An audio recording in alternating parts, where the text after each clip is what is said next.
एक राजा था और उस राजा को उसके एक बहुत जो प्रिय मित्र था, वो भी दूसरे सल्तनत का राजा था।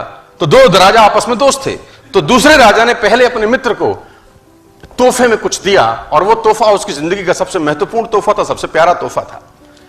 और उसने उसको तोहफे में 2 बाज दिए और वो बाज बड़ी अच्छे नस्ल के थे। तो राजा को उस तोहफे को मिलकर राजा को बड़ी प्रसन्नता हुई और उसने उसको धन्यवाद दिया कि वेरी गुड यार। और बाज अभी छोटे थे लेकिन उनकी नस्ल बहुत शानदार थी। अच्छी नस्ल के बाज देकर राजा प्रसन्नचित हुआ और उसने अपने महल में जो ट्रेनर था, जो पशु पक्षियों को ट्रेन करता था, वो बाज उसके हैंडओवर किए कि इसको तू ट्रेन कर। मैं चाहता हूं ये बड़ी अच्छी नस्ल के बाज हैं, तेरे हाथ में आए हैं, तो उनको उड़ना सिखा, कलाबाजियां सिखा, पैंतरे सिखा, युद्ध नीति सिखा, सब कुछ सिखा और फिर मेरे पास आई। तो उस ट्रेनर ने 2-3 महीने उस बाजों पे काम किया और बहुत जबरदस्त तरीके से काम किया। और 3 महीने के बाद उसने राजा को रिपोर्ट किया बड़ी अजीब बात।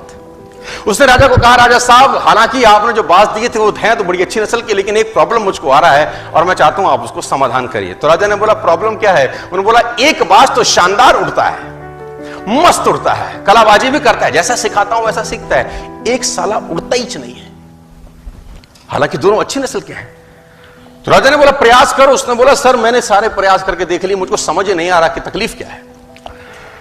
तो राजा ने बोला, किसी और को हायर करो, अपने शहर में, अपने एरिया में, अपनी सल्तनत में कोई ऐसा आदमी ढूंढो जो पक्षी प्रेमी हो, ऐसा आदमी ढूंढो जो नेचर लविंग हो, जो बाज से बात कर सके, उससे पूछे समस्या क्या है, दूसरा भी तो तेरी भांति दनादन उड़ रहा है, तेरे को क्या तकलीफ है?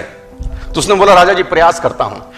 वो ट्रेनर देश में घूमा और एक व्यक्ति को पकड़ के लाया और उसको जिम्मा दिया कि तू ट्रेंड कर। और ठीक इस घटना के 3 से 4 दिन के बाद जब उसको वो व्यक्ति मिला, उस व्यक्ति को उसने वो बाज हैंड ओवर किया कि इसको समझ नहीं आ रहा अपने को तकलीफ क्या है।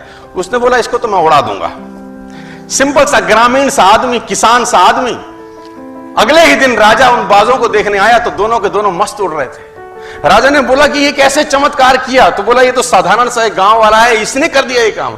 तो उसने गांव वाले से, राजा ने पूछा, तूने क्या किया? उसने बोला, मैंने कुछ नहीं किया, जिस शाखा पे बैठा था उस शाखा को मैंने काट दिया, अपने आप उड़ने लगा।